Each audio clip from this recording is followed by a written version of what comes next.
ভারতীয় রোহিত শর্মাকে একটি কল দিই। হ্যালো রোহিত ভাই, একটি বিষয় নিয়ে আলোচনা করার জন্য আপনাকে কল দিয়েছি। আপনাদের MS धोनी तो रिटायर्ड प्राप्त তাই না? तो हमारा बांग्लादेश में MS धोनी पैदा हुआ। নতুন MS धोनी, গরিবের MS धोनी বলা চলে। আর নাম লর্ড নাজমুল হোসেন শান্ত। সে আগে ব্যাটিং করতো, ব্যাটিংয়ে ব্যর্থ। সে আবার বোলিংয়ে আসছে, বোলিংয়ে ব্যর্থ। সে এখন উইকেট কিপিংয়ে আসছে। শাবাশ!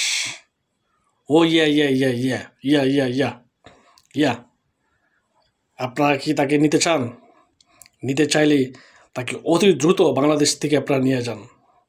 বাংলাদেশের ক্রিকেট প্রেমীদেরকে একটু শান্তি দেন, ঠিক আছে? আমাদের ক্যাপ্টেন কুল আপনারা নিয়ে যান। নাজমুল হোসেন শান্তকে আমরা আপনাকে দিয়ে দিচ্ছি নতুন MS ধোনি হিসেবে। ওকে দাদা, ওকে, ফ্রিতে, কোনো টাকা পয়সা দেওয়া লাগবে না। ওকে নিয়ে যান, আমাদের লাগবে না। আপনারা নিয়ে যান, ক্যাপ্টেন কুল আপনারা নিয়ে যান। থ্যাংক ইউ দাদা, থ্যাংক ইউ।